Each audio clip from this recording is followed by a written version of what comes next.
Hi guys, and welcome to this video. I'm Rianne, and today we're going to be making a corseted top with some drapey sleeves out of a green fabric, like a green velvet, and we're going to be using some rope for a trim around the bottom edge and some gold lace around the top edge. Without a further ado, let's get started. So I found this fabric actually at a Walmart, and I just really liked the pattern. And I'm actually using a pattern that I made a long time ago to make a different corset with. And I just pinned the papers down. And with this pattern, I actually forgot to add seam allowance when I first made the pattern. So you'll see that I'm cutting around the pattern in such a way that I'm leaving a little extra around the edges for seam allowance. And I'm just cutting each of the pieces out really carefully and not necessarily trying to go super fast. The video is actually sped up quite a bit because this took me a couple hours.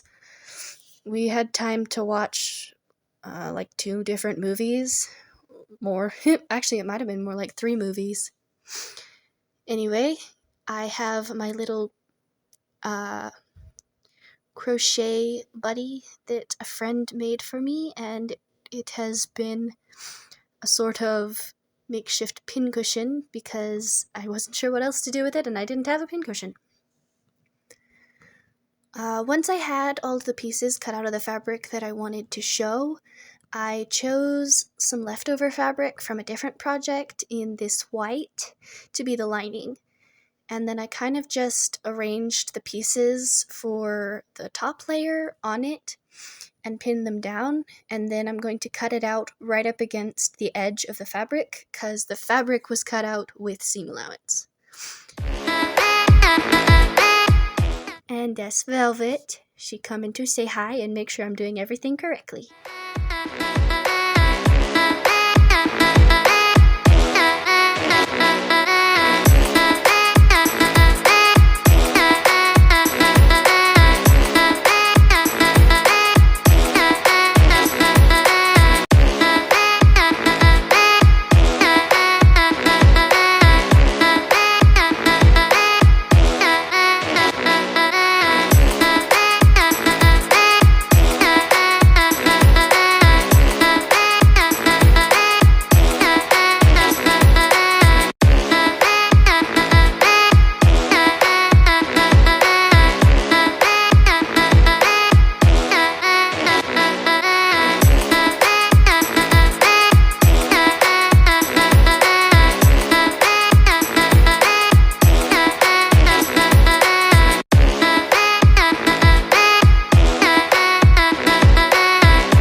Don't forget that while you're doing this, it's okay to pin something down and then decide that you didn't have enough room, and then just completely unpin it and move it to a different spot and pin it down again.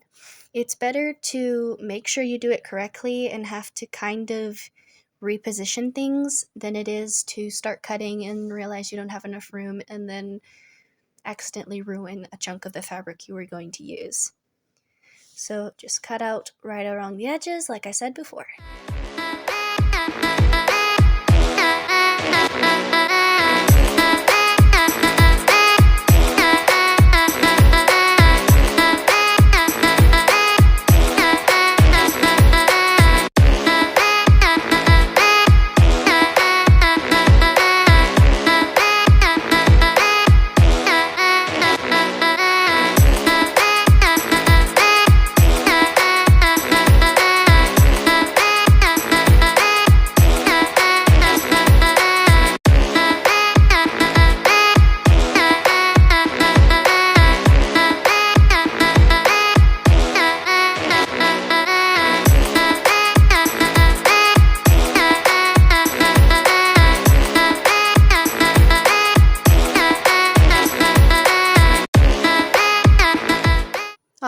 Now that we have all our pieces cut out, we move over to the sewing machine, and I am finding the pieces that I'm going to attach, or 2 pieces at a time, and separating them from the underlayer or the white piece that I had it pinned to a moment before. You can pin your edges together if it helps. I choose not to because I have found that for my personal preference, it's faster and easier without it for the most part. But it is very important to make sure you're sewing right sides together with your fabric. And then with this, I am, once I do a seam, I am also stitching down the little hems, the seams, so that they sit flat. And that way we don't have any odd puckering or wrinkles in odd places once it's finished. It just fastens down all of those seams really flat and nice. And then throughout this whole thing, I am doing 2 pieces at a time, starting with the top piece, the top section, and then using the lining section and doing that. And then moving on to the bottoms, like the next chunk. And you'll see that I stitch together these different pieces. It's kind of almost like a jigsaw puzzle. Sometimes it really does matter what order you stitch things together in. So kind of just have to pay attention to that.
now I have half of one pattern, half of it done for both the top and the bottom, and then I just did the exact same thing for the other side, but kind of just mirrored.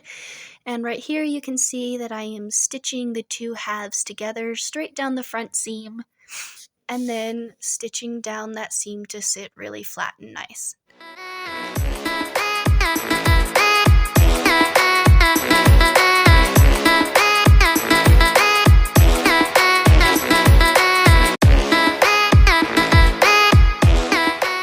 Awesome.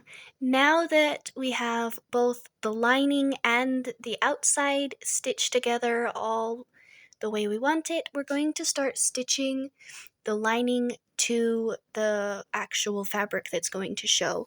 Once again, you're going to make sure you have the correct sides facing each other. So the side that's going to be up against your skin and the side that's going to be showing. And you're going to stitch just most of the way around, all the way around the edge, but not completely. You're going to actually leave pretty much just the whole bottom edge open so that you can flip it right side out like a pillowcase. And once you have it flipped right side out, I tend to, this is when I actually start using the pins, and I will usually kind of roll the edges under the way I want them and pin them in place. This time I actually chose not to, and so you'll see that I'm just little bit by little bit rolling the edges in so that they are all tucked underneath and will get sewn in place. And starting with that bottom edge that bottom edge that I left open, I am stitching it closed, making sure that there is no raw edges showing. Once I have all of that sewn down so that it sits correctly and the top and the lining are stitched together just the way I want them to along the bottom edge, I just make sure to pull the seams where we stitched the two pieces together around the outside, pull them tight, and then stitch it really close to the edge so that it sits just right. And it's okay to fiddle with it and adjust it as you go. Just kind of pull at it and adjust it, and there's no rush. Probably the more you rush, the more problems and mistakes you're going to have. So kind of just go with the flow, you could say, and go all the way around the edge.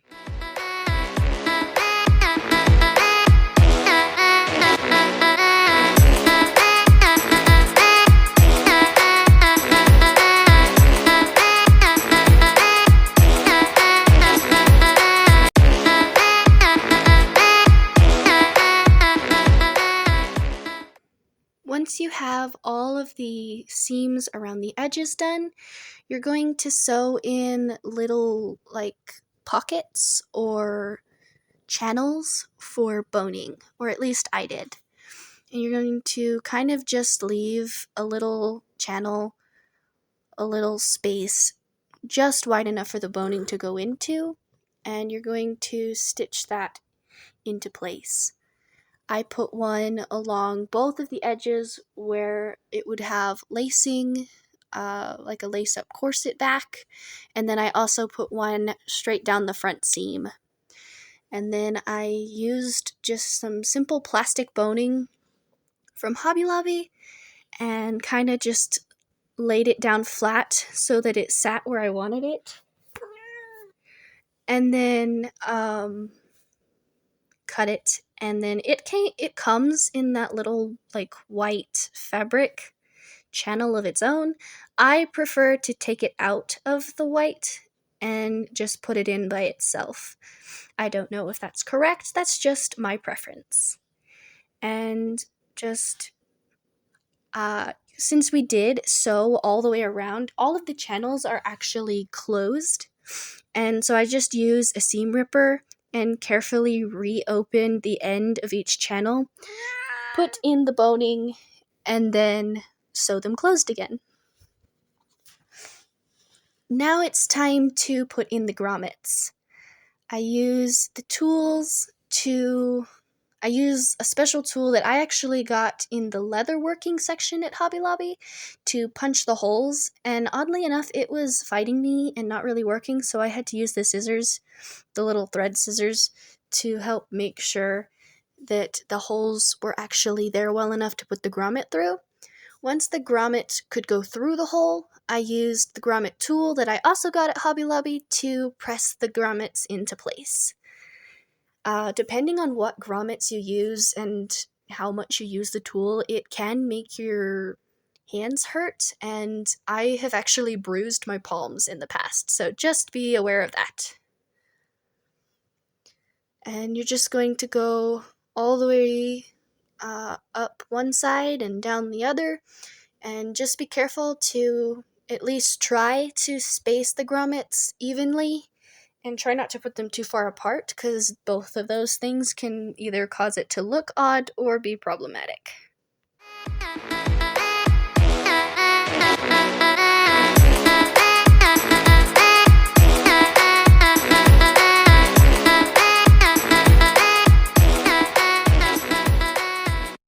You'll see that as I start doing the grommets on the other side, I repeatedly line up the edges so that I can make sure to at least try to have all of the grommets on both sides line up almost symmetrically, so that hopefully they will sit correctly when it's laced up.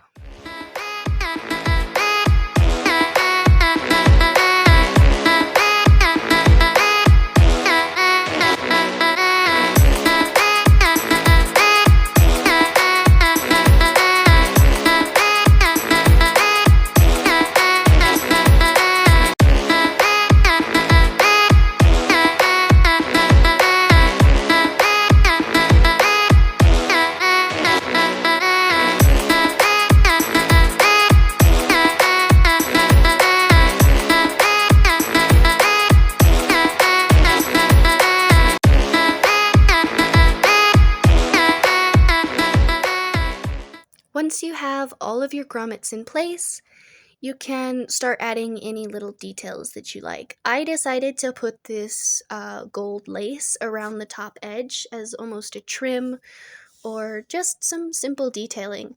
I kind of lined it up how I wanted it, pinned it in place, and then stitched it on by hand. I did not want to use the sewing machine because there was little beads on the lace, and I did not feel like dealing with breaking needles or fighting the lace, and so I just stitched that on by hand, and I actually did that off camera.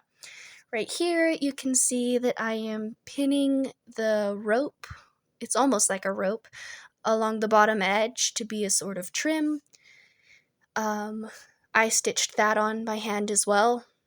And then right here you can see that I have sort of the simple shape for the sleeves already kind of cut out. And then I actually measured what I needed that top section to be so that it would sit the way I wanted it to on my shoulder.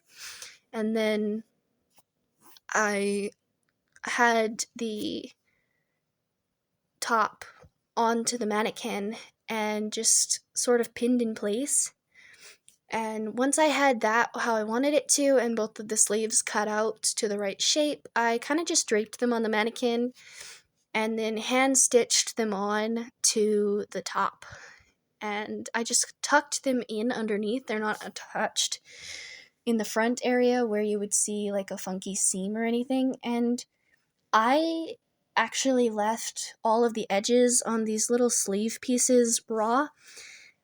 May not have been the best choice. Every time I've worn it, it tends to roll funny.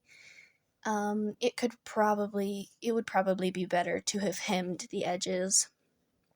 But I chose not to, so that's alright. And just stitching all of the edges and putting it in place. And adjusting and carefully stitching it so that it sits exactly how I wanted. I was so happy with the way the sleeves came out, because the way I designed them, they can be up on the shoulders like the way they are on the mannequin right now, or you can choose to kind of pull them down and off the shoulders, and then they still look really cute and drapey, and they don't have to be up on your shoulders. And so it's kind of two different styles that are included in one outfit option. I actually ended up only stitching on one of the sleeves before I decided I wanted to lace the corseted back so that it would sit correctly.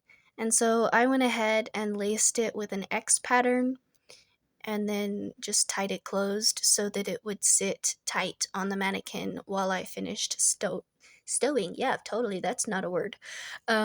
Sewing the sleeves on by hand.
Once I finished sewing the sleeves on, I decided that I was content with the way it was, so here's the grand reveal. I paired it with a skirt I made a while back that actually matches the sleeves, and so I thought it went wonderfully together.